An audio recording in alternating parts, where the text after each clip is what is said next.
this is part 3 now of Mexican independence, the part 3 segment. Let's appreciate in this particular segment Iturbide's empire. So let's go ahead and move into the next slide, Iturbide's empire. As this, with the film that we just finished viewing, it conveniently assumed that Iturbide conveniently assumes the throne as Agustin I, the Emperor of Mexico.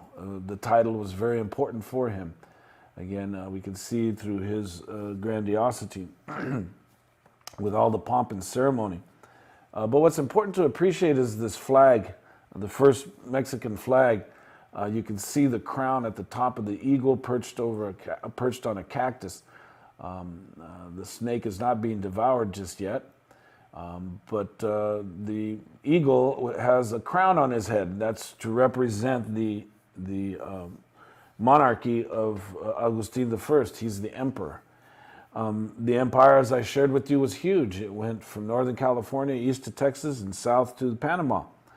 And then the empire was designed to save the Gachupin. The idea was to preserve, again, it was a reactionary response to diversity. It was a conservative response to progressive reform.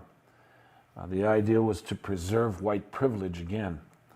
But this time there's going to be independence rebellions in Honduras and in El Salvador and Costa Rica. There's this one man that's going to be famous. A lot of historians think that he appeared in 1813 when they captured the rebellion in Texas and they killed everybody in there. There was a rebellion in Texas. The idea was that the United States wanted to annex Texas.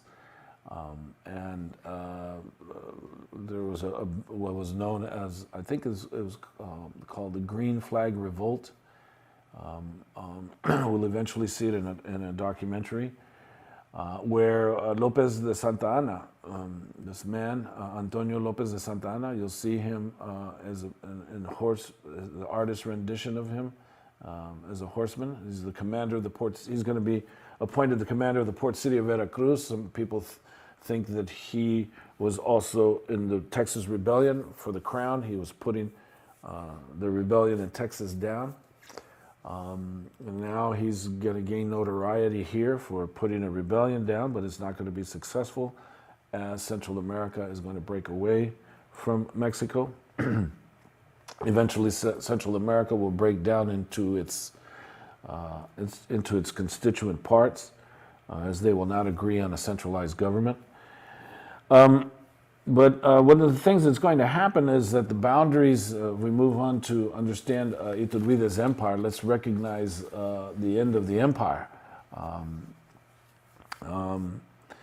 The boundaries between the empire and the United States were never clearly drawn. Spain is going to attempt to negotiate that boundary. President Monroe is not going to want to negotiate with an emperor, but he wants to negotiate with a Republican government. Of course, that was his excuse for not recognizing any borders. The War for Independence, as I shared with you, devastated rich agricultural and mining regions in the center. So there was a significant impact, economic impact. The average citizen felt the impact. The soldiers and the bureaucrats become uneasy. Iturbide spent all of the money in the treasury on his ceremony to become monarch. Iturbide is going to react to everybody. He's going to suppress the freedoms of speech. He's going to go against the 3 guarantees. He's going to arrest critics. He's going to dissolve the legislative branch. And he will react with white privilege. Iturbide, eventually what's going to happen is he suppresses the freedom of speech. López de Santa Anna is going to be called upon. He will be supported by Guadalupe Victoria and Vicente Guerrero, leaders of the revolution, of the independence movement. And they will force Iturbide's hand, and Iturbide will have to abdicate his throne in February of 1823. Gachupin influence is quietly going to dissolve, and the criollos are going to take over. So now it becomes a criollo, a criollo movement for change. So let's understand. Let's go see what's happening in Texas again. Let's take a look at what is known as the empresario movement. And one of the things that happened is that during the independence movement, Spain was still controlling Mexico. And in 1819, Spain was having problems with the native peoples of Florida. The Timucua and the Calusa had resisted Spanish intrusion into Florida, and Spain had expended tremendous amounts of money trying to put the native rebellions in Florida down. And one of the things that didn't help was the fact that in Florida there were runaway slaves, and after the War of 1812 in the United States, where Great Britain attempted to take the United States back, there were a faction of Creek Nation who had fled to Florida, and then with slaves run into Florida, the Timucua and Calusa, who had been rebelling against the Spanish control in Florida, joined up with these forces, and they eventually will form a confederacy known as the Seminole Nation today. And so Spain was involved in trying to put down this Seminole Nation, this Seminole Confederacy. And basically what the Seminole means is renegade by the Spanish. The Spanish called them Seminoles, which means renegades. So Spain in Havana, Cuba, it's very expensive for them. So what they're going to do in order to solidify, they need money. And what they want to do is solidify the border between Texas or Texas and the United States, and use that money to see if they could put down the independence movement in Mexico. So Spain in 1819 is going to sell Florida to the United States and ensure that the Red River, between today's Red River that separates Texas from Louisiana, is the new recognized border.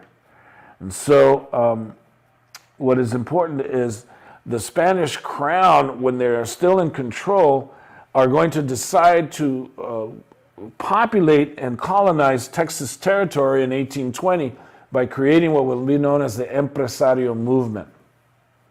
The commandant general in Monterrey is going to grant Moses Austin in 1821 permission to settle 300 Catholic families in Texas. But what's going to happen is Moses Austin died before the project initiated, and Iturbide comes to power and Mexico becomes independent.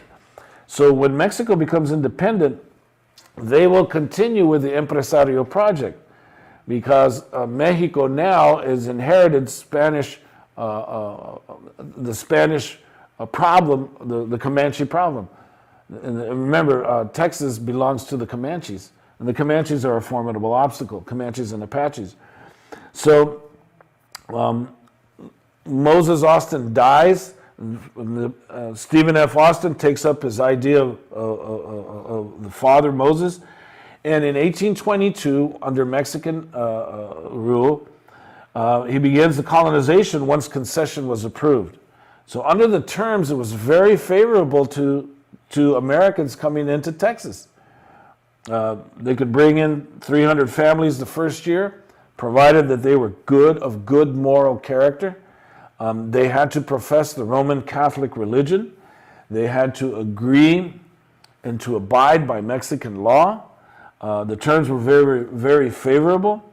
10 cents per acre, 640 acres per male, 320 acres per spouse, 160 acres per child, 80 acres per slave, and there was a 7-year exemption from payment of taxes.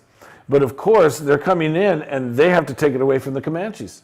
So the Anglos were seen as a buffer against Mexican society. So go ahead, impresario, come in, establish your colonies, and you will form a buffer while we establish our colonies up in the north. Our settlers will come in. You will help us in terms of dealing with the native threat. So that's very good. But what's going to happen is that factions are quickly going to develop in the center. There's going to be centralists, those wanting a strong centralized government in Mexico, versus federalists, those wanting or desiring regional autonomy or states' rights.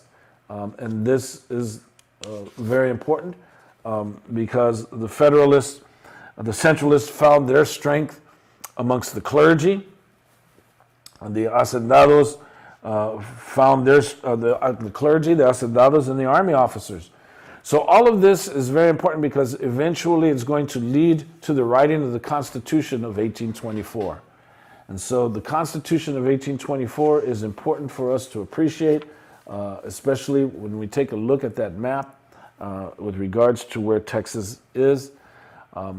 Texas is a part of Coahuila.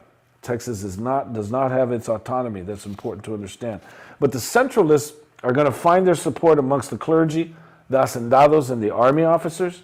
The federalists were liberal criollos, they were mestizos, they were intellectuals. They were following the ideas of republican democracy established by the French and the American revolutions. They were following Jeffersonian ideals of states' rights and autonomy. And those were the federalists. The centralists were they were following the ideas of Alexander Hamilton and the federalist position. So the Constitution of 1824 is significant because Mexico now, instead of a monarchy, becomes a federal republic composed of 19 states and 4 territories. Right? Now, what's important to understand, if you take a look at this particular map shows the Mexican Constitution of 1824 and the territories. The territories in the north are still Native American. They haven't been settled by colonists. So they're territories where colonists still need to move up. Settlers, Mexican settlers, need to move up and then eventually form a government up in the north. So you'll have the territory of Alta California. California goes all the way over. You'll see the top green part. And then there's New Mexico territory, which is the pink in the north. And then there's Texas. Texas is recognized as a state, but it's politically attached to Coahuila because Texas does not have a significant population to warrant political attention that people who live in Texas have to go to Coahuila, Saltillo, Coahuila, where the majority of Mexicanos live. Coahuila had 9 times the population of Texas. Again, Tejas is that eastern part of Texas where it is attached to Coahuila, which Coahuila moves into Mexico on the other side of the Rio Grande, if you can see that. So this is very important to understand and appreciate because that map is going to be very controversial because the United States is not going to acknowledge the map of the Constitution of 1824. And so the Constitution of 1824 is very important because it reveals the Mexican attempt to deal with a political entity. The Constitution of 1824 establishes Mexican independence. And so when we take a look at the stuff of Mexican politics in the 1820s, it's very important to appreciate as it leads to events occurring in Texas. There's the executive, the legislative, and judicial branches following the United States model. There's the president and vice president. They were elected by state legislatures for a term of 4 years. However, what's different is that the Catholic Church retained its monopoly on spiritual life. And most importantly, was the president could retain dictatorial powers in times of emergency.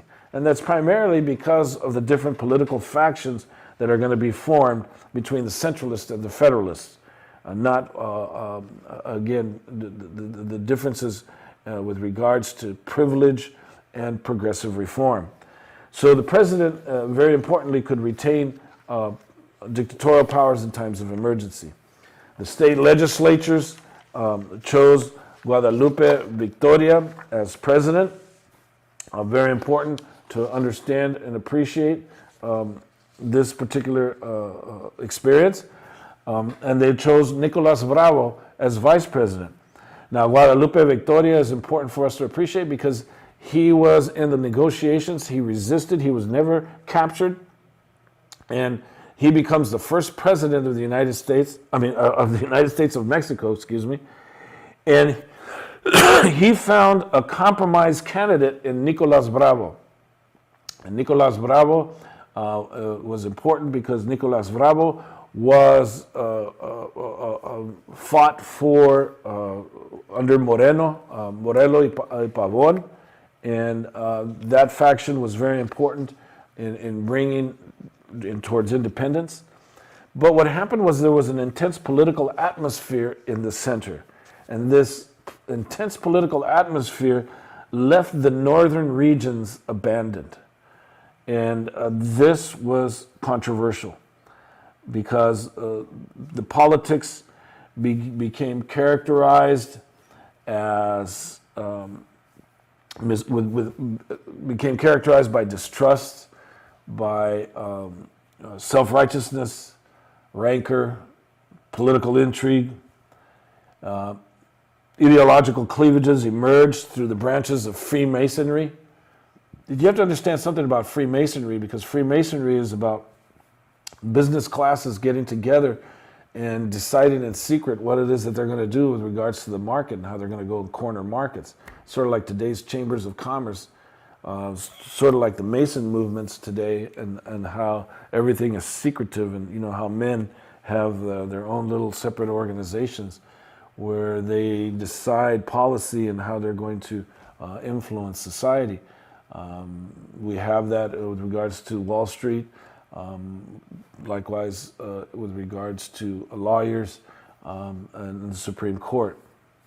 But Freemasonry, the Federalists, again, those who wanted regional, local autonomy are going to attach themselves to the Yorquinos, or they're going to be known as the York Rite Masons. The Centralists are going to attach themselves to the Scottish Rite Masons. And so these experiences are going to be important because the Escoceses and the Yorquinos are going to go after each other. Masonic meetings were held in secret. The lodges became inviolable. Plots are going to be hatched with little fear of exposure. And this is the stuff of Mexican politics. This is what's important to appreciate in this struggle for change, and what will be understood in that struggle.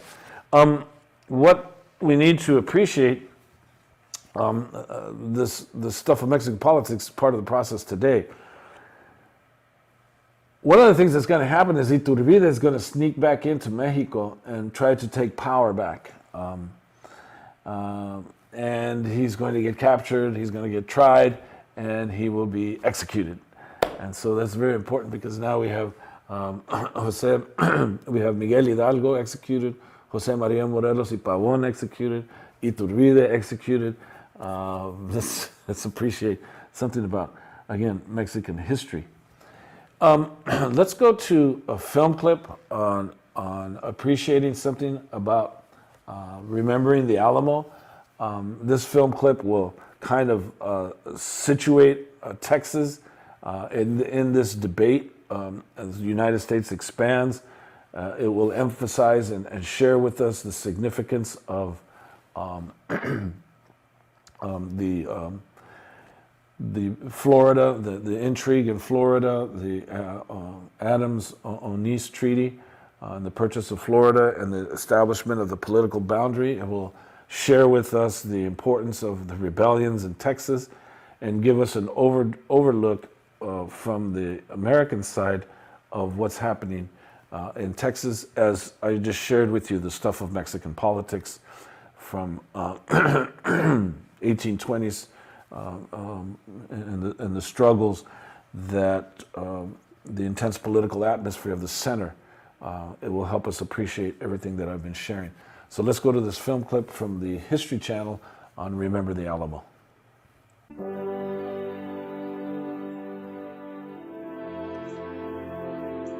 The bloodletting that would erupt at the Alamo on March 6, 1836, was the result of more than a half-century of conflicts over land, borders, slavery, and politics between Americans and the neighboring territories of Spain.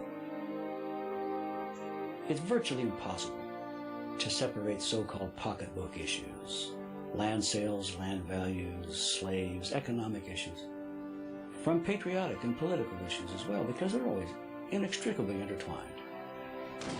The man who's fighting for his country is also fighting for himself. So in a way, patriotism is a kind of enlightened selfishness. And that is certainly the case with the Alamo. Since its early years, the United States had the urge to expand its borders, tending to covet the lands of its neighbors, especially the Spanish territories of Florida and Texas. Americans look at the Spanish territories not necessarily as permanent features on the political map, and either legitimately or illegitimately that they will become part of the United States. It wasn't only a hunger for land. American presidents from Washington to Monroe feared invasion from the European powers lurking just over U.S. borders. There's a British neighbor to the north, and there's a Spanish neighbor to the south and to the west. Those European powers did not look favorably on the American Republic with its republican ideas. There's always the concern that these European monarchical powers will be conspiring behind the American back to end the American experiment. So, for all of these presidents, the best thing to do is remove these European powers, to remove the source of trouble, to remove the source of friction. In 1803, President Thomas Jefferson negotiated the Louisiana Purchase with France.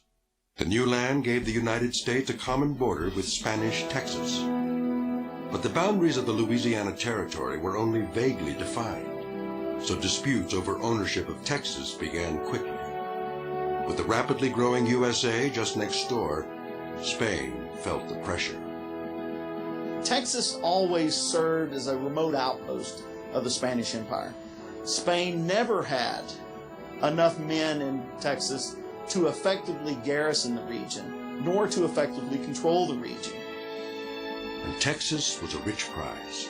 The land was immense, with broad pastures, lush rivers, and a warm climate ideal for the agricultural society of the time. Americans crossed the border illegally to settle the empty territory. In 1813, American filibusters joined with Spanish colonists opposing the rule of Spain in Texas. They had secretly negotiated with Secretary of State James Monroe. The rebels, Monroe believed, would deliver their new territory to the United States. Monroe is willing to make deals on the side. Money, supplies are being funneled into East Texas. The U.S. government is going to be actively involved in a private context. Yet, when it becomes public, the U.S. government is going to deny its involvement. Monroe, however, did not expect the Texas rebels to declare their own independence. They called themselves the Green Flag Republic, and aid from Washington evaporated.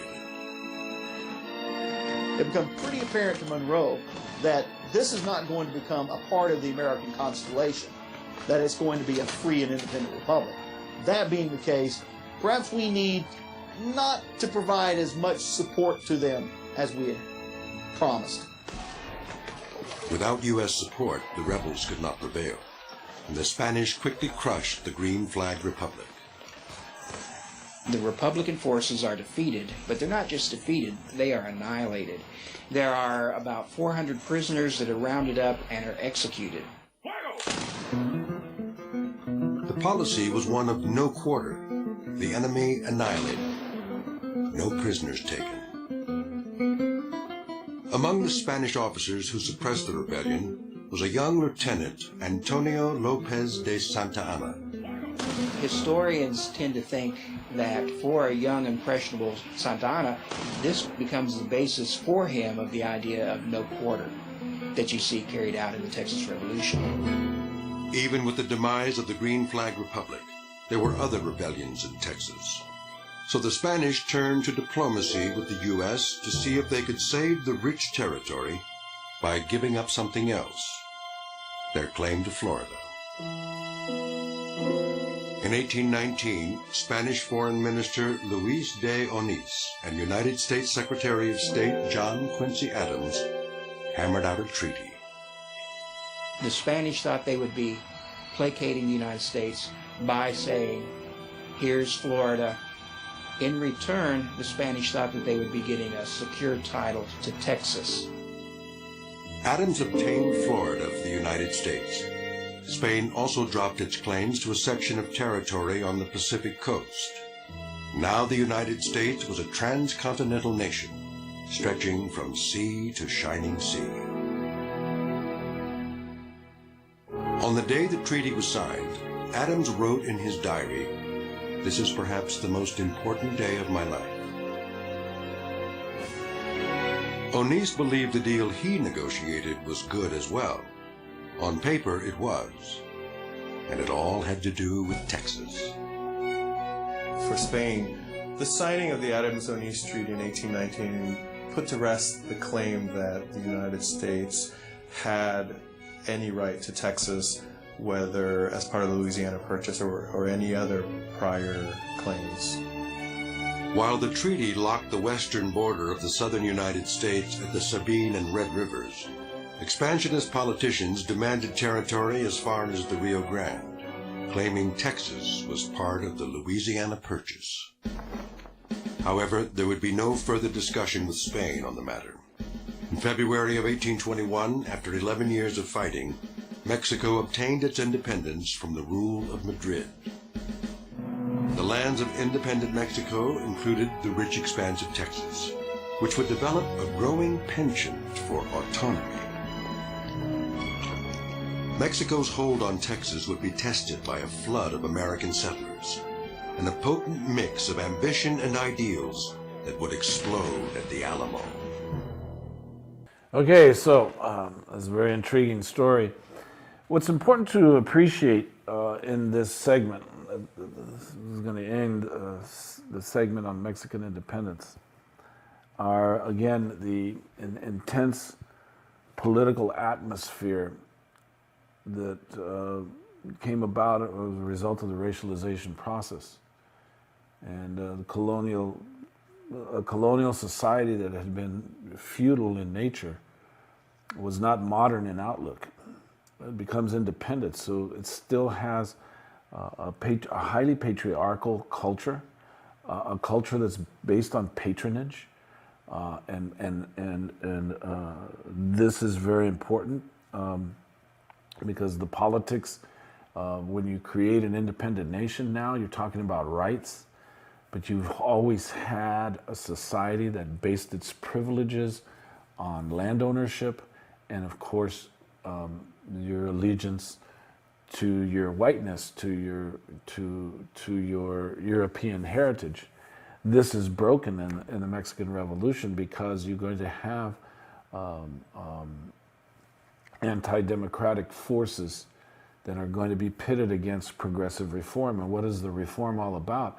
But mestizos, mulattoes, people of color, Native Americans, Africans, attempting to, be a part of the social fabric, be a part of society. And then, of course, there's the native peoples themselves in the North who have not acquiesced to any kind of colonial scheme in the Spanish period. And, of course, now the nation is attempting to provide opportunities for Mexicans in the center, and so you need access to land, and there are the native peoples in the north that are resisting. So, there's an intense political atmosphere in the center, and it's going to alienate the different territorial governments in the north. Texas is just the one that's going to stick out like a sore thumb, especially because Texas is going to be opened up to Anglo intrigue. Texas is going to be opened to Southern slave interest, and Southern slave interest have their eyes on Texas because they are expanding the slavery and moving into what is known as the Cotton South. And cotton is a lucrative adventure. So here, Texas is going to be caught in this experience, in this political intrigue. Again, the intense political atmosphere in Mexico is going to be incredible because it's going to be characterized by mistrust, by self-righteousness, by rancor, by political intrigue.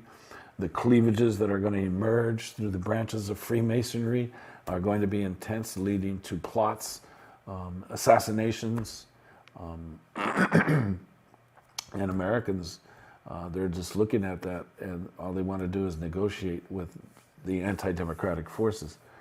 And anti-democratic forces are going to arise to prevent what the revolution, independence movement was all about, was an end to racism.